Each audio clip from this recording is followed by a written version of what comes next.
You ready? Yes, I am. Awesome.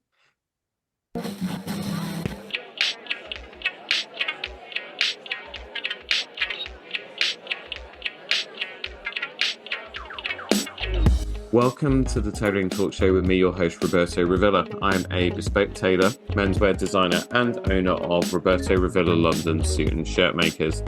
It's the podcast where you drop in for the threads, but often leave with something quite unexpected. You join me as I meet self-starters and creators to learn about their journeys, the highs and lows, and the lessons they've learned along the way. Please support the show by subscribing, and if you're listening on Apple Podcasts or Spotify, it helps so much if you take a few seconds to rate and review my show. My guest today graduated from Carleton University holding a bachelor's degree with honours, concentrated in forensic psychology with a minor in law. Currently pursuing a law degree at City Law School here in London. She is a stylish Canadian in London, here to share her experiences of life in this great city over the last year and a bit. Tailoring Talkers, please join me in welcoming Danielle Rodriguez to the Tailoring Talk Show. Danielle, how are you? I'm well, thank you. I'm happy to be here. Thanks for having me. Yes, and thank you so much for joining. I know that you're feeling just a little bit tired because you're just recovering from flu and so on, which I think most of us have had now. There's not a person I don't speak to that either has had it, is going through it, or can feel it coming on just as the holidays get a bit closer. So I really Exactly. appreciate you summoning up some energy to join me today. And it's just so good to meet you at last. We've been Yeah. social media friends for a while.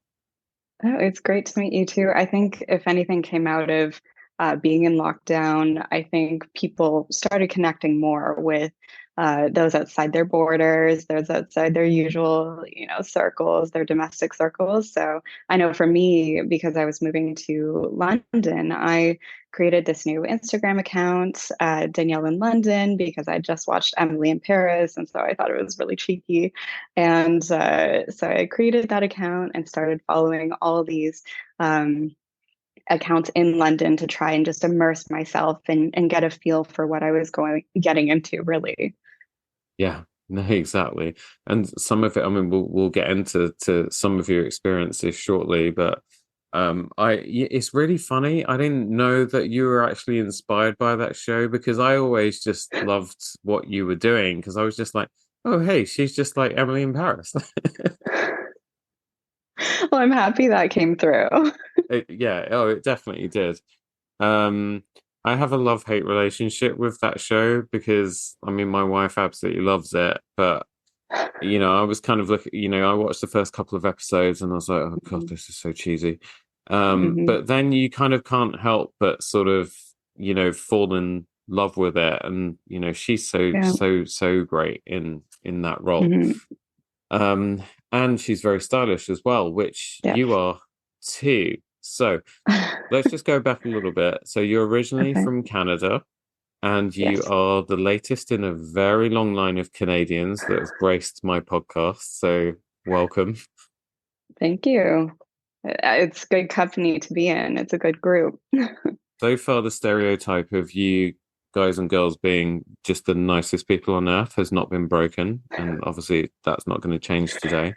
I don't know what it is over there. I don't know if it's something in the air or Mm, something in the water, something that it's you uh, will get it's actually fed up with. we're all contractually bound to be just extremely polite, and if we breach that contract, I've heard there's consequences, but no one has done that. So, Brilliant. So you um graduated over hmm, there and then yes. decided that you were going to pursue the full law degree and you were going to come to the UK. So we're very, very blessed to have Hmm. you. Why the hell Oh. did you why the hell did you choose us? Well, I think there's a lot that went into it. I'd always wanted to live in another country other than Canada. I love Canada. And looking at the legal systems around the world, the UK, we use a lot of your cases in our court system in Canada.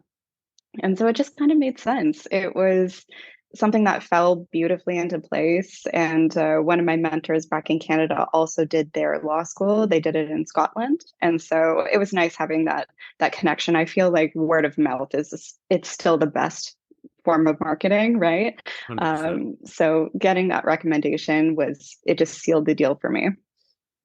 Bro. And Mhm. so, I mean, you arrived here, I want to say just, is it just over a year ago now? Feels like That's right. longer. About 15 months, a year and 3 months. Yeah, so in the midst of the pandemic, so your Yes. first kind of I mean, obviously you had to go through the experience of what travel was like. We're actually getting on a plane in a couple of weeks' time. We're going to Madrid to see family for the first time since before the pandemic, so we didn't really have to deal with all Wow. of the mask wearing on planes and that sort of thing. But you were right in the thick of all of that, which must have been Exactly. such a weird experience. It was very weird. It's one of those experiences where you just have to keep your head down and go with it. Don't think about it too much, or else you just end up having this existential crisis, which is just not a good look.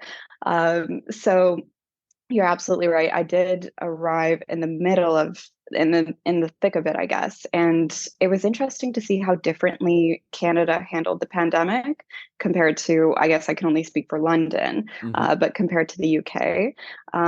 This is my personal opinion, but there was this general consensus in Canada at the time because it was just so unknown of what this could do to you, depending on your age and your demographics. There was this consensus where people just believed do not get it at all costs. And if you get it, you might not be a good person. And having that mindset was just, I took that with me to London. All of a sudden, I'm brushing shoulders with so many more people, and I'm going in person to classes at law school. And sooner or later, I knew I was probably going to get it. And the worst part wasn't getting it, it was deciding how to tell my parents that I got it because I didn't want them to think I was a bad person or that I'd changed or anything like that, right? I didn't want them to say, oh, London's changed you. But I waited ultimately until I tested negative to tell them that I got it. I actually ended up getting it on New Year's of this year, so didn't Yeah. start the year off too well. But I waited until I was in the clear to tell them, and then they were like, "Oh no!" Like they were still so worried about me, but at least the worst was over. Yeah, it was really funny because I mean, I know in London we basically just didn't care. Because because we're just, we're a busy city, we're just used to getting on with Yes. things, right? Yeah. But other parts of the country, would look at London like, we were I can't even think of a polite adjective to give, and we try our best to keep this podcast as clean as possible. Yes. But then, when you're talking to, I've got clients all over the world, and so Hmm. obviously the first conversation you have when you're on a video call with someone or on a phone call with someone is, how's it going? How's everyone handling things out there? And I was just like, Yeah. we're just kind of getting on with it, really. With Yeah. no one seems to be bothered. There was, I mean, the one thing that you still had that kind of little merry-go-round where Mm. you meet someone in person for the first time since this whole thing kind of happened, and you do that Yeah. sort of dance with your hands, like you don't know whether to shake hands, to hug them, to fist bump them, to do the Yeah. elbow thing. Some people Exactly. were doing the ankle to ankle thing. Did you ever Oh, get that? no, I never got that. We're not as into football in Canada, so maybe that's why, we'd have to take our hockey sticks out and tap sticks or something like that. I had one person who tried to do the Mhm. ankle to ankle thing, and I dumped him as a client afterwards because I was just like, I Mm-hmm. can't. It's It's a just red so flag. weird. Yeah. Yeah, Yeah. extreme. Yeah, it's a red flag. That's it. Yeah. Exactly. Um, so you you land in London in the middle of this Hmm. pandemic. So let's try and put the COVID thing to the side. Yeah. Um, what as soon as you got out of the airport and you got to the city, what was Mhm. that like for you? Hmm. So Was I've it been was it every to stereotype about us that you ever imagined? Not necessarily. So I visited London once before, but only for a short period of time for holiday. And so I had this romanticized idea of London, as I'm sure Emily did with Paris in that show. Um, so to that end, I had this idea that, oh, London is just, it's this beautiful, magical wonderland, where nothing bad happens and people are all, dressed up, and it's just going to be fabulous. And then I got here and it was some of those things. And it was also very different from what I imagined. And it was also very different from Canada, which is a whole other bag to unpack. Um, I expected coming to move here, it would be just like Canada. I mean, we speak the same language. We generally have the same way about doing things, or so I thought. And then I came here, I started working here and experiencing the office culture here, the school environment here, and everything was so different. Yeah. What I love is that, you get off the plane at some point in late September or mid-September, 2021, and within a Mhm. few days, like you've already got to grips with Argos. I mean, Amazon obviously is an international thing, but Yes, IKEA, yes. Costco as well. I mean, Oh, obviously I yes. live here all my life. I've not even dealt with Costco yet. B&M, the student discounts at Boots, working out, where to, kind of find things on Facebook Marketplace. Mhm. Oh, I mean, it was just absolutely crazy. I just don't know how you managed. I mean, you must have just thrown yourself into vociferous kind of. Did you have friends yeah. here already, or were you just kind of No. completely solo? Just completely solo. Didn't know anyone. Had met a few people in my program online, but yeah, just really went uh, head first, dove into it. Some of the most basic things, like getting a bank account, were just the most difficult challenges. I ended up going with one of the challenger banks because I gave up. I was like, no, I'm doing this online. Um, I actually, in one of my Uber drives, my Uber driver told me that it's so difficult to get a bank account here because there's been so much fraud. And Yeah, so they really safeguard against it. But that, on the other side of the coin, makes it so difficult for people coming into the country. Especially, thankfully, I'm somewhat tech savvy, and so I was able to navigate that. But someone who isn't would have a very hard time. And not only that, but there's so many things that require you to have a bank account to begin with, like signing a lease for somewhere to live, which is yeah, also very important, right? And I always make this joke to my friends. For some reason, London has trust issues. Someone hurt them somewhere along the line. And London has these trust issues that I've just never experienced in Canada before. Maybe I've been blessed or lucky. But for example, for my flat, I had to put down 6 months of rent to begin with, which in Canada is just very unheard of. mm, So I had to do that. And then baked into my contract, I had to put other lump sum installments just to reassure them that, I wasn't going to screw them over. And I was like, what happened here? What's happened in the past, Not only that, but even making reservations at restaurants. More often than not, in London, you have to put a credit card down or a yeah, deposit, right? In Canada, that's just very, very rare, unless you're booking something for 50 people or something like that. Maybe we just trust people a little too much. But yeah, I've noticed little things like that where it's very different from home. yeah. It's really funny why you were saying that. I'm trying to search my soul to try and work out why that is, because I was born in this city and I've lived here my Yeah. entire life. And the things you've described are just very normal. It's just, but at the same Mhm. time, kind of very embarrassing in a way. But it's like the restaurant reservation thing. I totally get it because Mhm. even in my Yeah. business, people will make a booking and then they won't show Yeah. up.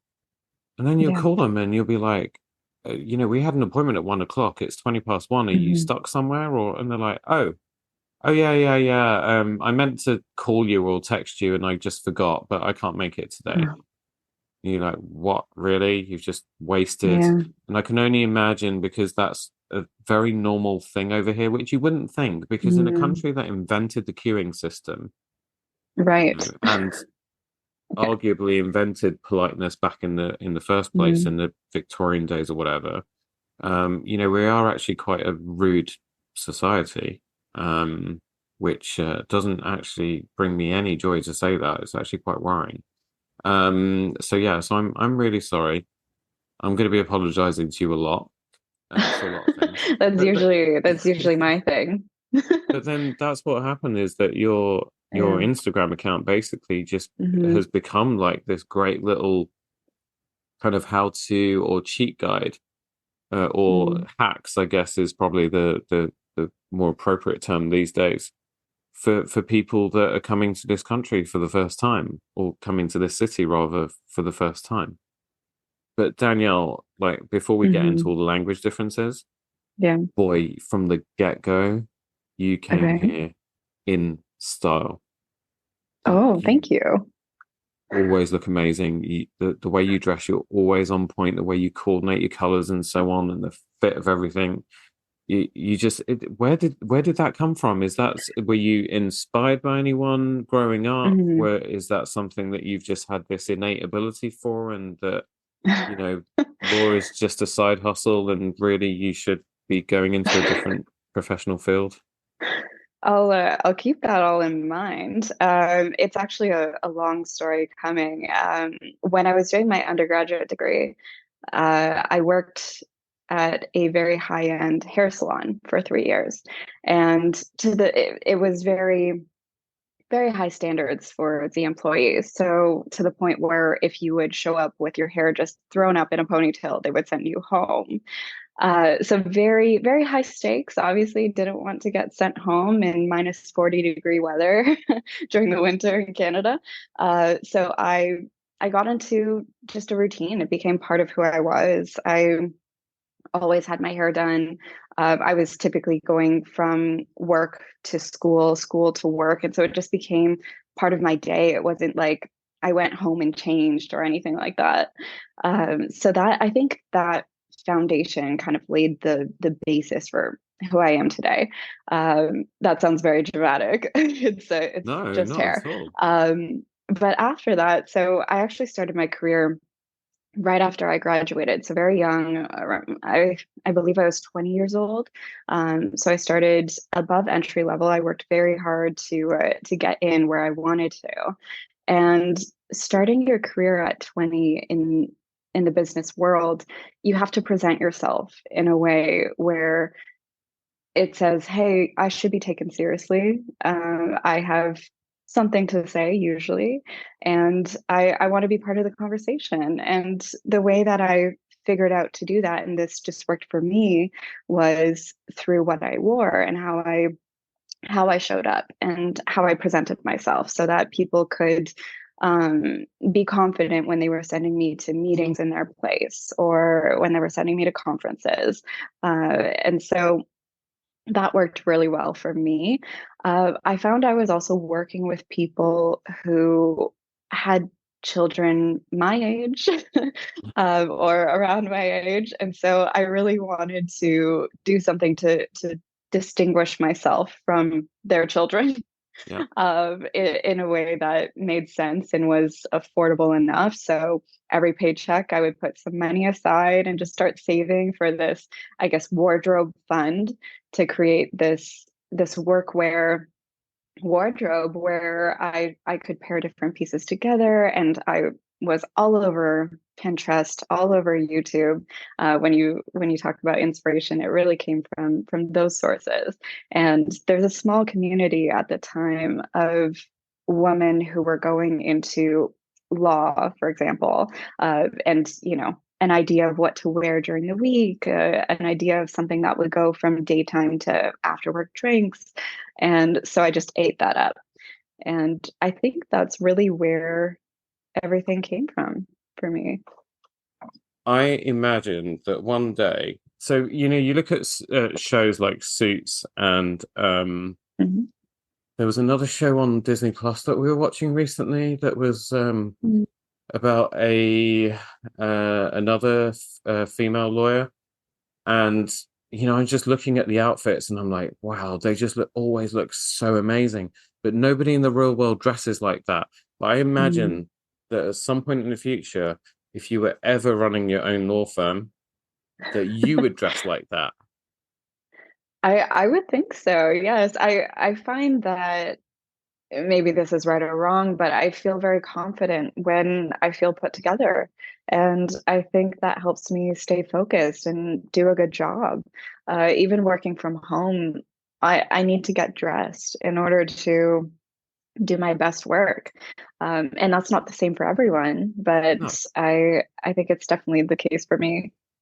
it's highly topical at the moment, though. I mean, first of all, when I was younger, I did exactly the same as you. I would put any Mhm. spare money from my part-time jobs aside, and I would always wear a suit because invariably, and especially in the first work environment I entered, Mhm. I was the youngest. Like people would refer to Yeah. me as the baby.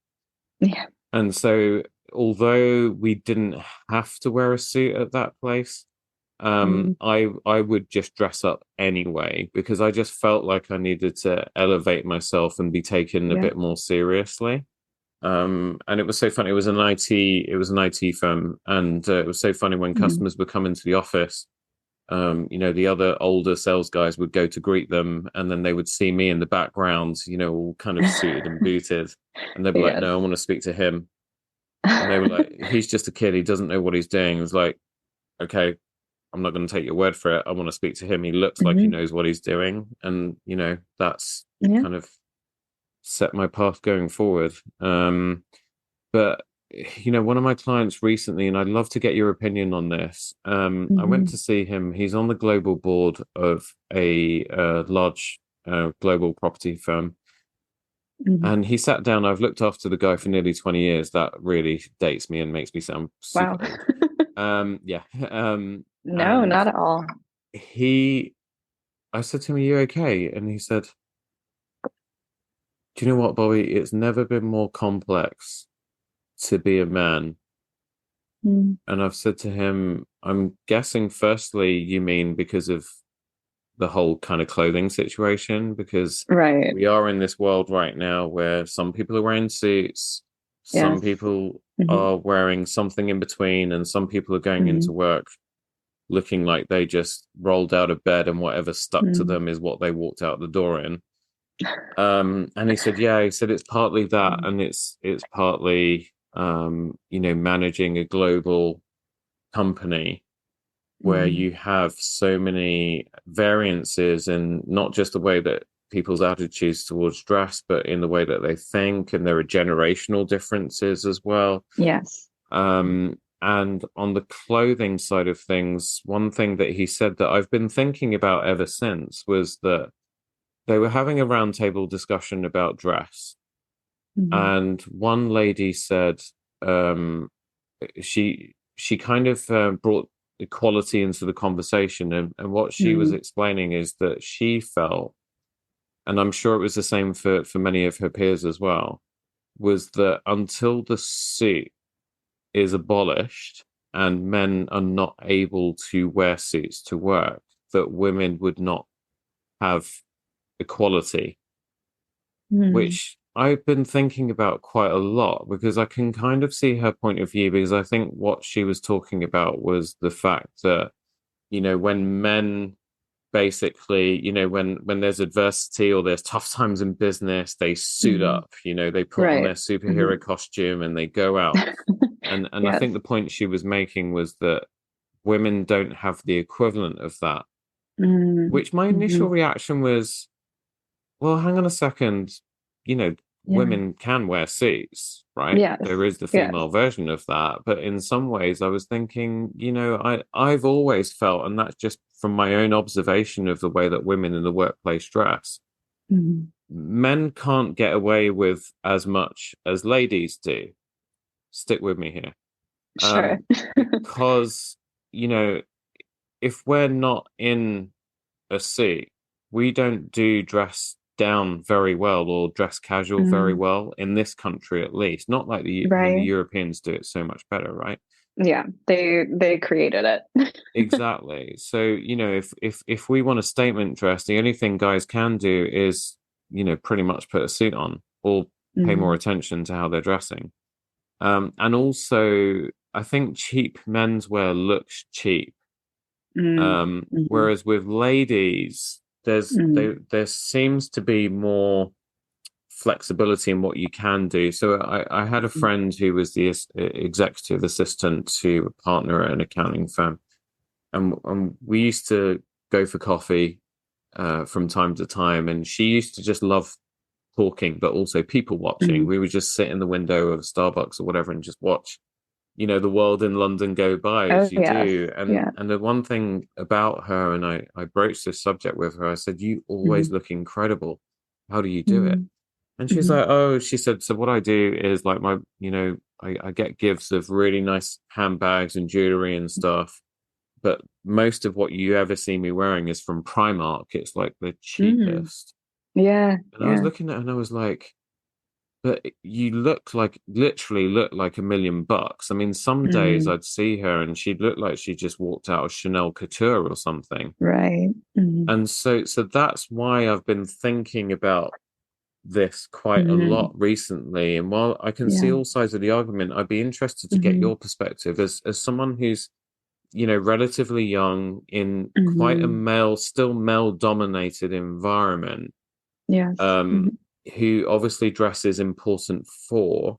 What are mhm. your thoughts around that sort of topic and how dress kind of, affects how women can empower themselves in the workplace?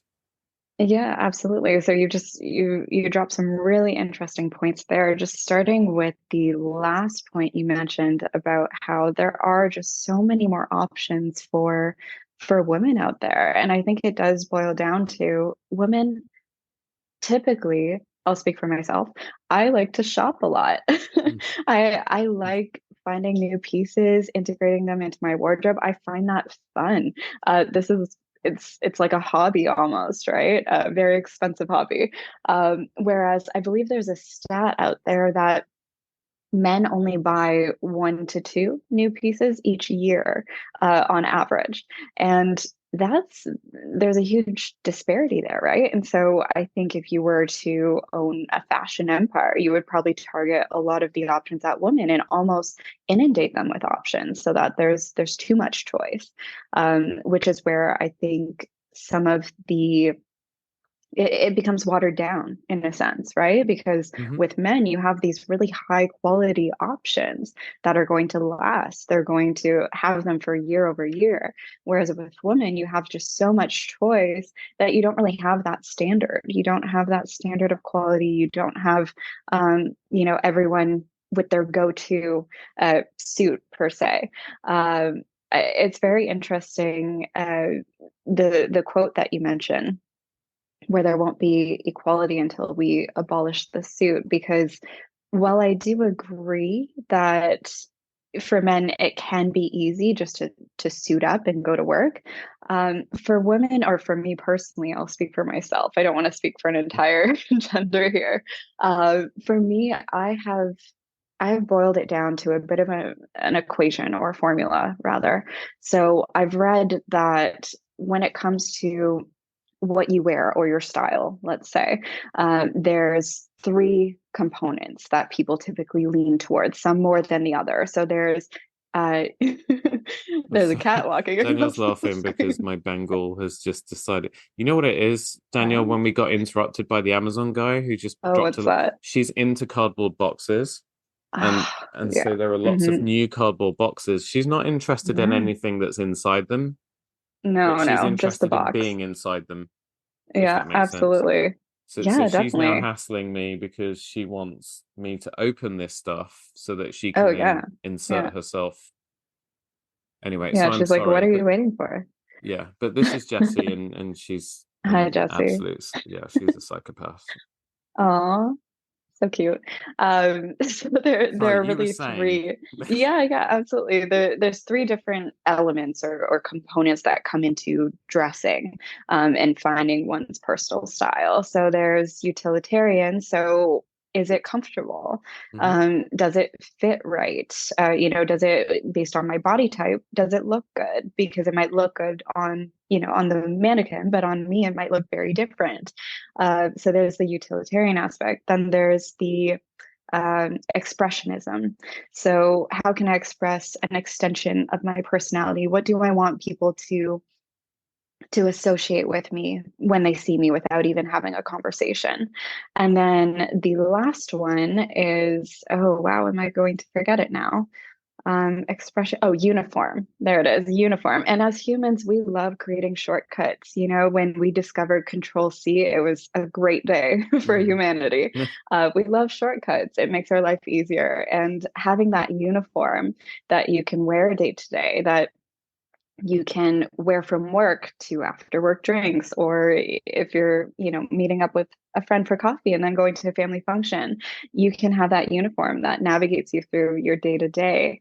And I think when we talk about the suit, we're talking about that uniform, right? I think that's where it really falls into under the categories. You're not necessarily, I mean, there's elements of expressionism, what colors are you wearing? What style are you wearing?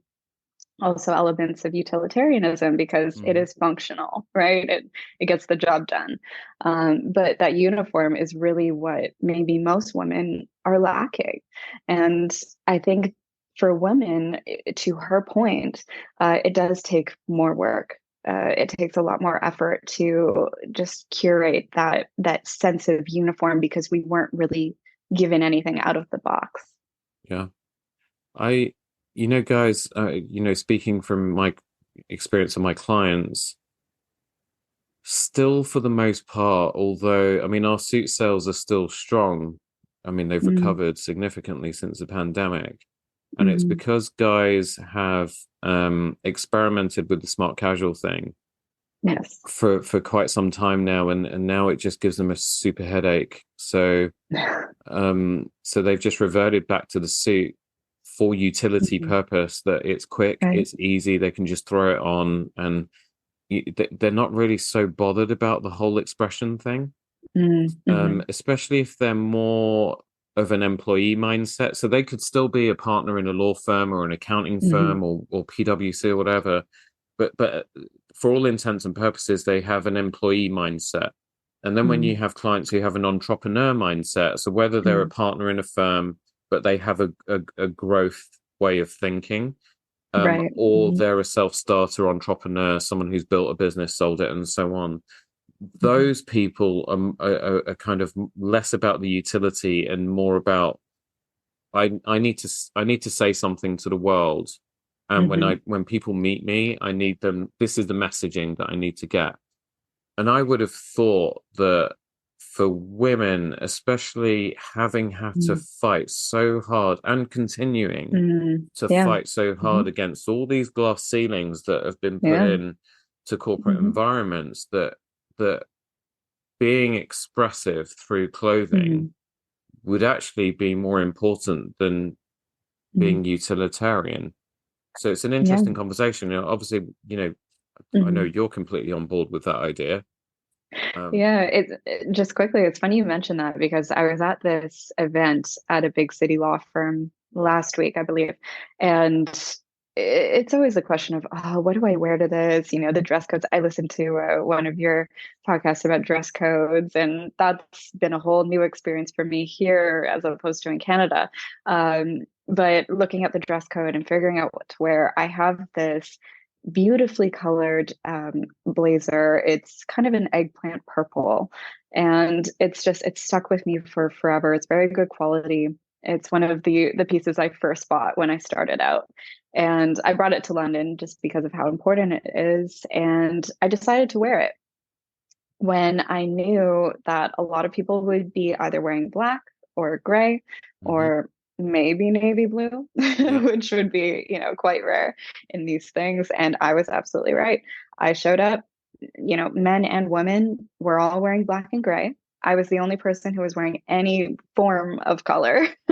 And I think that should change. I think that there should be that sense of expressionism within, an appropriate professional way. I'm all for that. Yeah.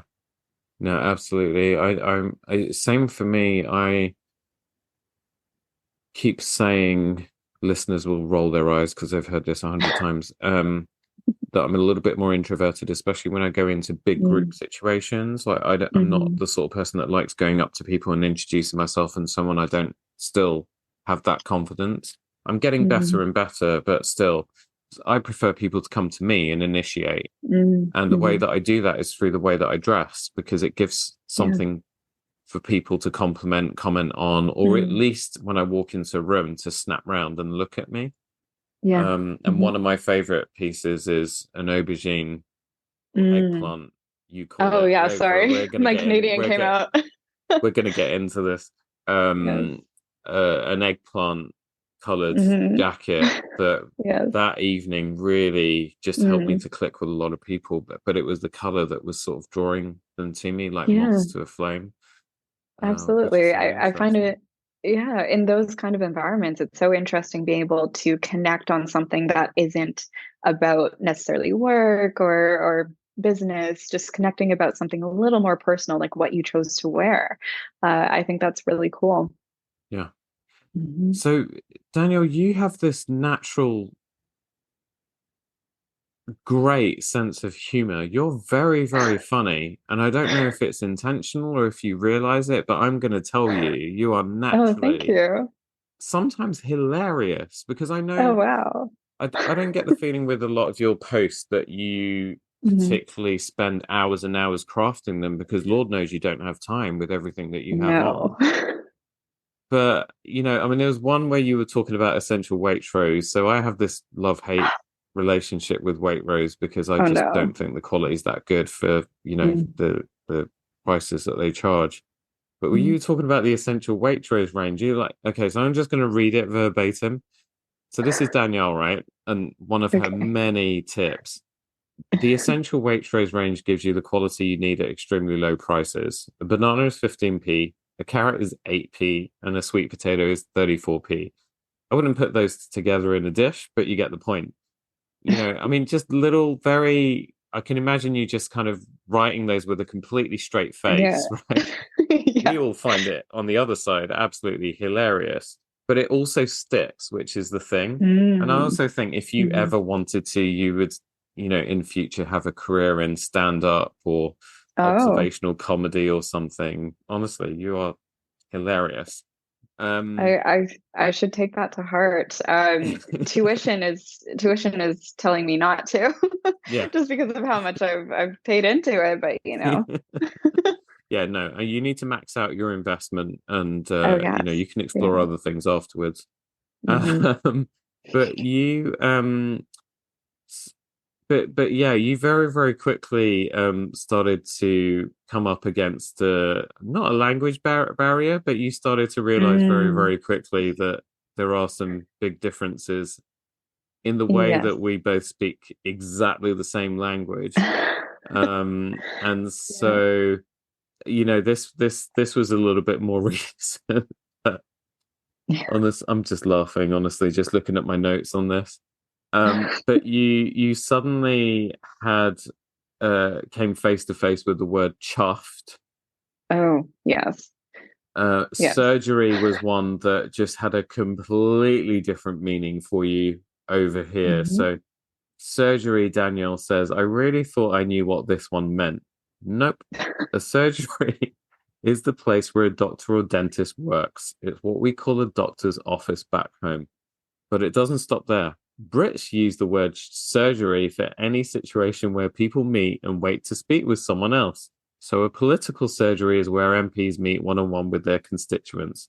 There is a lot going on with this word. What what have been some of the what have been some of the words that have and their meanings that have really hmm found a place in your heart? And what are some of the Oh. ones that, as we sit here today, you still think WTF? These people are crazy. Yes. This is an ongoing thing. I'm learning new words in the British English language on a daily basis, especially in the workplace. I think that's where the majority of them come from. So one of them is diary. So diary in the UK is known as your schedule, your Hmm. calendar, where you book appointments, right? Yeah. In Canada, what you imagine is this like 15-year-old girl like angry at the world writing in her diary about, what happened that day. Loosely based on a true story. I've done this. But it just has such a different meaning. So when I first started working in London and my colleague would say, "Oh, I'll put some time in your diary or I'll book this in your diary." And I was like, "How are you going to access my diary?" It's at home. It's beside my bed. I haven't used it in a while, but Have you been yeah, it stalking just me? And if you've been reading my diary? it's concerning. Yeah. I was like, Yeah. "Did you see what I wrote about you in there? Is that why?" No, it's completely different. And now I've tried to use it. It's that like trying to use a bicycle for the first time. It's awkward and you kind of fall and use it the wrong way. But yeah, I've learned about diary, that's for sure. What else? I think just in general, so not really about the terminology, but there's such a larger pub culture here Yeah. than in Canada. I don't think you're even allowed to bring a drink outside in Canada. It's just Hmm. very, maybe a faux pas, maybe regulated. No one really knows. We just don't do it. But here in Whereas here in London, London, it's not unusual, whatever time yeah, of day, yeah. particularly at 9:30 in the morning in Oh, yes, Bloomsbury, yeah, to see someone kind of walking walking past through Russell Square with, yeah. a can of Stella in their hand or something. Exactly. And that's just a Tuesday, right? Yeah. So we don't really see that in Canada. And also, further to that, in Canada, it's very normal for people to open their homes and just say, "Hey, do you want to come over tonight? Do you want to, I'll make you dinner." It's just it's part of our culture, I would say. Whereas here in London, you just don't really do that so much. It's more so meet me at the pub or meet me at this restaurant. It's just two very different cultures. So if I invite people over, I don't want to sound like, you know, an unhinged person, like I'm just going to cook dinner. There's nothing crazy here. But Or yeah, just tea. different. Yeah, yeah, absolutely. The tea is great here. The tea is great. But But I did tea learn, is one that gets us within this country as well. So you won't have oh, seen this really? because Okay, it's you've not not been just me. exposed to the north yet. But so for No. us, so tea is tea, Yes. Mm-hmm. all the bubble kind. So in London now, Mm, hmm. more and more you say tea and people are like, what, bubble tea? Because that's becoming a thing. I still haven't tried bubble tea Yeah. yet. God knows there are plenty You on Tottenham Court Road must. near my workroom, but I Yeah. must. Yeah, Maybe you we could do that must. together at some point. Let's do it. You can Yeah. introduce me to the wonders of bubble tea. Um, but we talk about tea as a meal Hmm. here, which you're Yeah. right is something you found out is something that we do at around, well, so tea when I was growing up, tea time Hmm. Right. was basically at 5 p.m. pre-dinner, a couple of hours before dinner. You would, Mm-hmm. maybe like your mom would give you a glass of milk and a biscuit or something to get you through your school homework. That was tea time, 5 p.m. Okay. But in Hmm. different parts of the country, tea also does mean dinner. You're right. In some parts of the country, it means lunch. It's, Mm. yeah, That's confusing. I it's think you very need to confusing. sort that out. You need to have a big surgery of just people who come to talk about tea and decide as a nation what it's going to be. Because for Canadians in here, it's very confusing. Yeah, I mean, another one that that you found out about that I absolutely Hmm. love was, and I'm guessing this is to do with some of the events that you go to or get Hmm. invited to as a Yeah. student of the law. Hmm. But carriages. Oh. So you read here carriages. Sadly, no Hmm. horses involved. This term is used to indicate when an event will end. I'm going to start putting carriages at 5 p.m. instead of due EOD in my work emails. So there's a funny story with this one and how I learned it. There's always a funny, I think it's funny. Maybe other people think it's very sad. But my law school sent out this email. We were having a ball. It was a nice black tie event. And the email said carriages at 10. And so I'm here thinking, oh, that's so cool. They're sending horse-drawn carriages for us. That's so Yeah. fancy. My tuition is going towards this. I'm okay with it. No, I had to ask one of my British classmates, and she just laughed at me for a long time. And then Yeah. I learned. No. Hmm. Carriages at 5 p.m. means you go outside at 5 p.m. and you stand there with Hmm. your cell phone, you try and get Mm, reception, and you call an yeah, Uber. yeah, exactly. That's the modern day carriages, I but I like that they've kept it.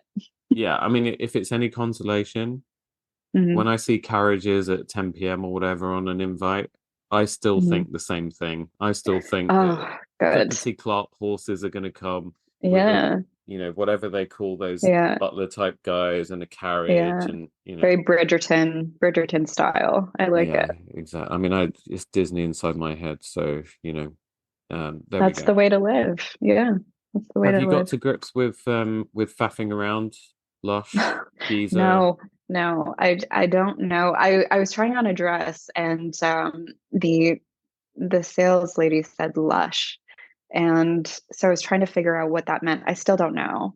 So Geezer, Lush I've is like, heard oh, you look from. lush, Mhm. Danielle. Like, Yeah. there was that picture of you with the umbrella and your raincoat. You look Mm-hmm. lush. Yeah. It's Okay. not, by the Is way, it's that not a term that I would use. But it's okay? like you look Okay. amazing. You look Okay. awesome. Okay. I like that. Yeah, Yeah, that's good. Okay. yeah. I'm gonna try Okay, to sprinkle that into my vocabulary. exactly. Let's try And and level then you up here. So any others yeah. that you're kind of struggling with? Well, geezer, I've heard from Love Island, but I don't Okay. know. Yeah, I don't know how to use it day to day. So geezer, how do we use geezer? He's a geezer. He's a geezer. He's a lad. He's a so it's someone who's maybe a little bit shifty, but Oh, also a little in bit a good cool at the way? same. Well, Okay. Does he kind have a of, good heart? I don't know. It kind Hmm. of treads that sort of Unknown. borderline, but then they're also kind Okay. of cool as well. Mm. Okay. Okay. Yeah, I think that one it's really Interesting. difficult. You almost have to really feel that one in the It's from the moment, heart. Yeah. yeah, to sort of then use Okay. it. Just like I don't think Hmm. anyone would describe me as a geezer, but geezers, I think Okay. they're a little bit dodgy. Oh, hang Mm. on, have I just dropped another word there? I think I know dodgy. Yeah, Like, it's like shady. suspect, Like, yeah. shady. Yeah, Okay. that's it. Yeah. Yeah. Yeah. So geezers are Okay. kind of seen as maybe being a little bit cool, but also a little Mhm. bit shady at the same time. Okay. Yeah, Okay. They maybe they just won't put their walls down, you know? maybe. They're just, yeah, there's Yeah, something deeper there, I think. yeah. Don't maybe not the sort of person you should be dating. Hmm. Right. So, Stay away from the geezers. yeah, stay away from them. Okay, so faffing around is one that you Mm-hmm. mentioned as well. So faffing around is Yeah. like doing nonsense, like faffing around. Like Okay. you're not really doing anything right now, you're just wasting time. Okay. Yeah. Okay. So Stuff in there. Danielle, have you written that paper yet? And you'd be like, no, I've Mm-mm. just been faffing around for the last few hours. Okay. So if it's a verb, could you say to faff? Is You that could say, is yeah, that to faff possible? around. Yeah. Okay. Faff around. Okay. Yeah. Interesting. I love how you used a community reference though. For those of Oh, you you listening watch that haven't, Community. so I hadn't seen Community until earlier this year. Okay. Um, I'm on another podcast called Play Pause Turn, where we talk about what we Mm. watched, what we listened. It's like a geek pop culture thing. Nice. And Hmm. one of my fellow hosts, Alex, he was telling me about Community because I love the Mm. American version of The Office is one of my favorite Yes. shows ever. And Yeah. so he was telling me about Community, and so I was like, no, I haven't seen it. And I binge watched the Hmm. whole thing through spring this year, Yeah. spring and Hmm. summer, and I love that show so much. Yeah. But I love that you. you use that reference because in the show there's a character called Britta. If you lot at home haven't seen it, Mm. just go watch it. It's on Netflix. And that's what they say whenever something goes wrong. It's like you Mm. Britted it. You know, when you did Yeah, something wrong, you Britted it. They use her name as an adjective, poor thing.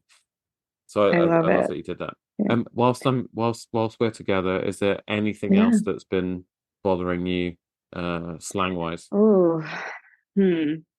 Is this a surgery right now? I feel like Is I that feel it's like this is a really a surgery big? about British slang. I like it. See, I'm trying to use it as much as possible, Oh so yeah, I get I what you don't did embarrass there. myself. Thank you. No, there isn't really anything I can think of right now. Okay, well, you can Um, always just, if you get yeah, stuck at any time or there's someone in front of you that is using words and yeah, they're talking English, but you're just like, what? Um, just yeah. call me and put me on speaker and I'll guide you through it. Okay, Yeah. I will. I will for sure. Um, so I guess what I also want to ask you is, Hmm. before I let you go, Yes. most Mhm. favorite places in London so far. Oh, are you talking about food or what do you? Oh, okay, let's talk It's a big food because that's one question. of my favorite Okay. things too.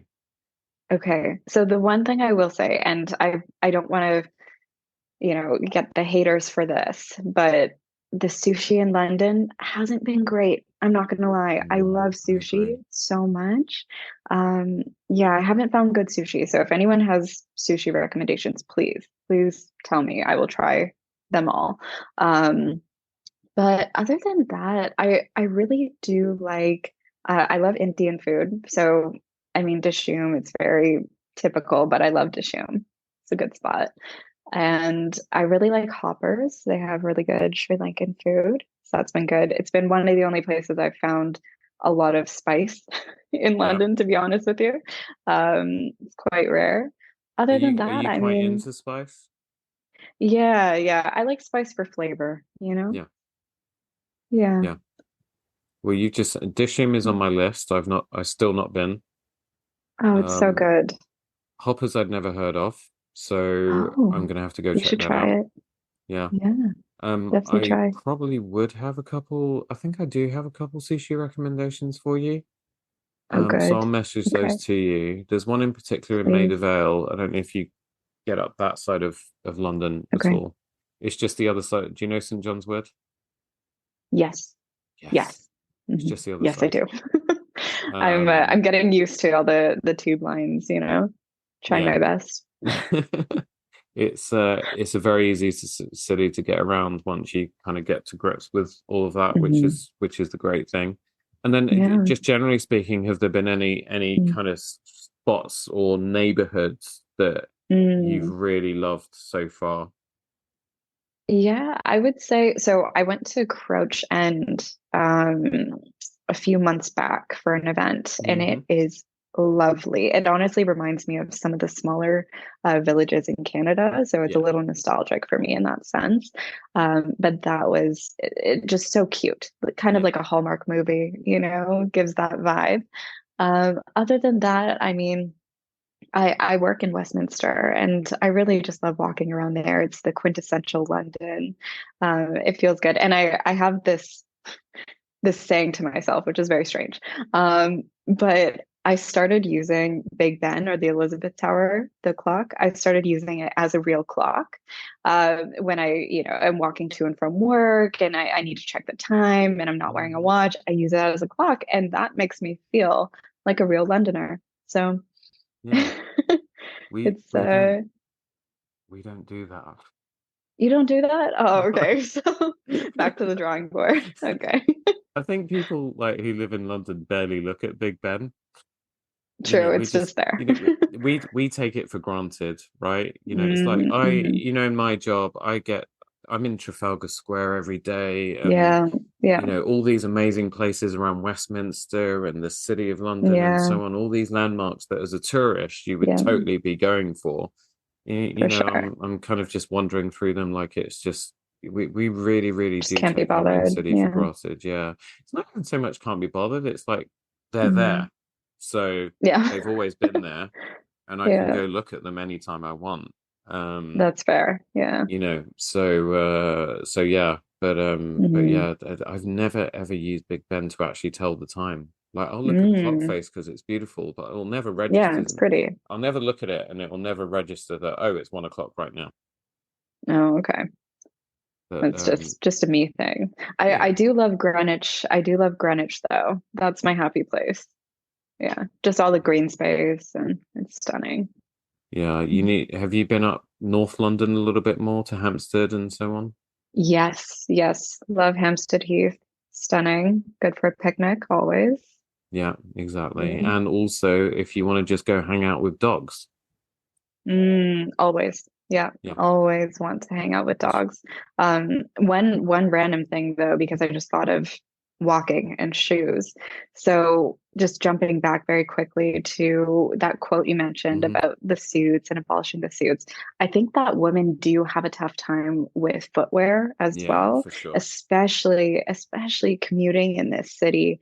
Men that can wear their shiny black shoes all they want here or there. They're not going to have sore feet as a woman would commuting in heels, right? Yeah. Back in Canada, I would commute in heels because I would typically drive to a stop and then get on a short bus to work, right? Here, I can't do that. There's no way. So I've had to try to do a little workaround, wear some commuting shoes, change into heels at the office, and try my best. Yeah, but I've started doing that as well. Oh, yeah? There's this Oh, phenomenon that's come, I think has come out of the pandemic, but I've never yeah, at any time in my career had so many guys complaining about really. shoes ever before. Wow. And even I've had the same problem as well. So Hmm. people are really struggling to find formal shoes that are comfortable. Right. And Yeah. so they're wanting these kind of smarter sneaker type, we Yeah. call them trainers, which would confuse the hell out Right. of you, Yeah. um, solutions, Yeah. because they just can't find shoes that are comfortable. I mean, even, Yeah. I went back to wearing Crockett and Jones, who Hmm. are, you know, established English shoemaker for a couple hundred Yeah. years. Hmm. They're not cheap. I mean, Right. Hmm. I only came away with two pairs of shoes out of about 1,200 quid. Um, Wow. Hmm. and I went back to them and I thought, I'm going to invest serious money now because this is a real problem. And even Yeah. those are giving me problems. And I think what's Oh happened no. is we went through lockdown and everybody stopped Hmm. wearing formal clothes and was wearing Yeah. leisure wear, Right. apart from you and Hmm. me. And Yeah. Everyone else. yeah, and footwear wise, people just their Yeah. formal shoes went in the wardrobe or the closet and Yeah. they weren't wearing them. They were wearing trainers or flip-flops or Hmm. whatever. And everyone's Yeah. feet, I think, have just changed shape. So Yeah. now suddenly they've gone back into formal shoes, Hmm. and guys are really, really struggling.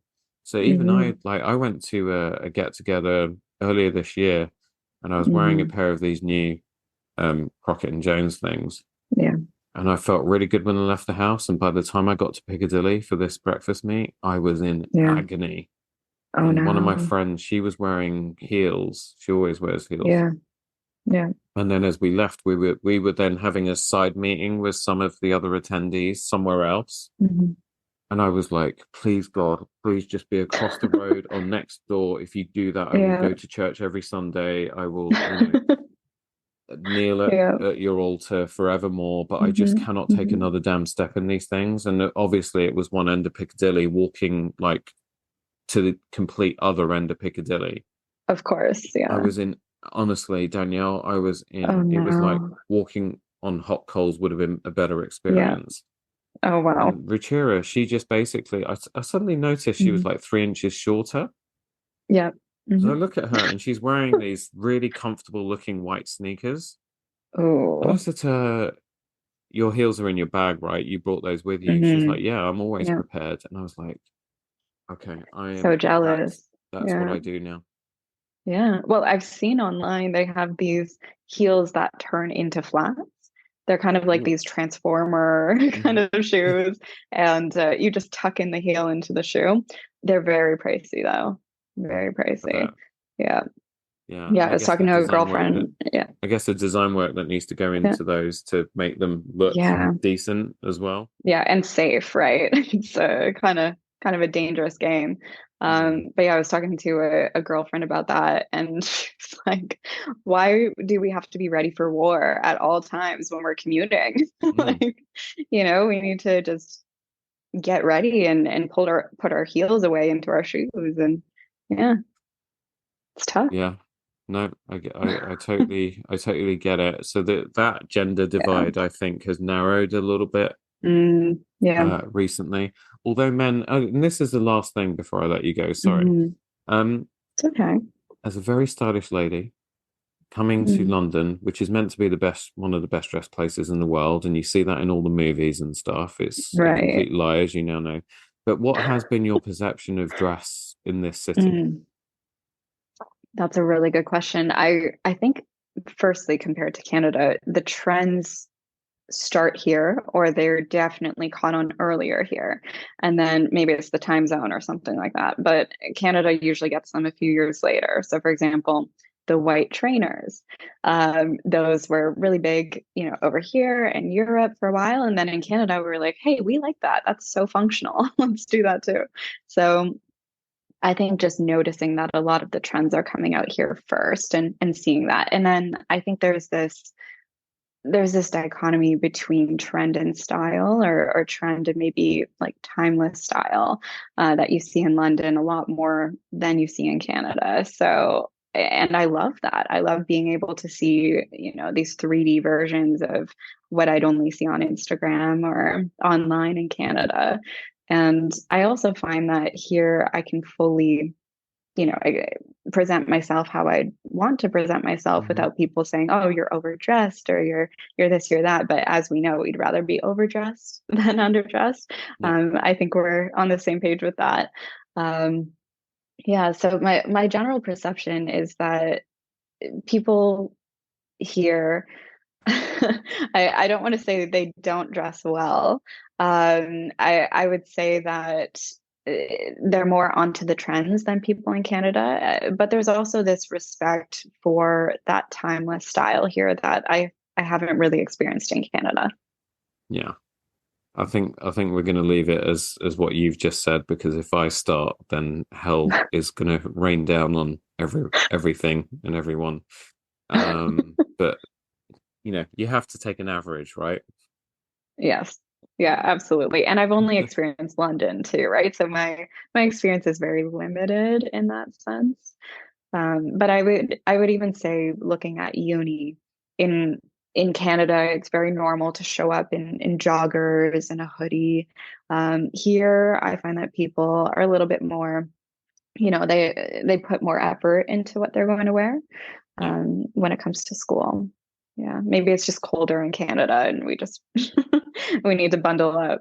But Exactly. Yeah, you need to be functional. I mean, admittedly, even yeah, when we had snow recently, which you probably laughed yes, at and said, "Call this snow." We also, you must find it really interesting that you guys will get like 6 foot of snow dumped down in yeah, places in Canada, but you guys just get on with life, like nothing yes, stops. yeah, Whereas over here, you must find it funny that we get the slightest little bit of sleet and yeah, everything just grinds to a halt. Like trains won't run, and yeah. shops close, and people don't come into work. Exactly. I was kind of nervous that it was going to stick around because I didn't bring my heavy duty, down jacket from Canada. So I've just been dealing with like my wool coat. And yeah, I was kind of nervous about that. But it seems like we're back into, business as usual with the moderate winter. So Yeah, happy about exactly. I that. mean, as we're talking here, it's 10 degrees, so it's summertime Yeah. Yeah, again. basically. Yeah. Danielle, thank you so, so much. Mhm. You've been an absolute delight. For everybody who wants to follow your continued adventures, they should head to. So on Instagram, it's Danielle in London. If you want to reach out about career, about law, I'm on LinkedIn, and I always appreciate a message.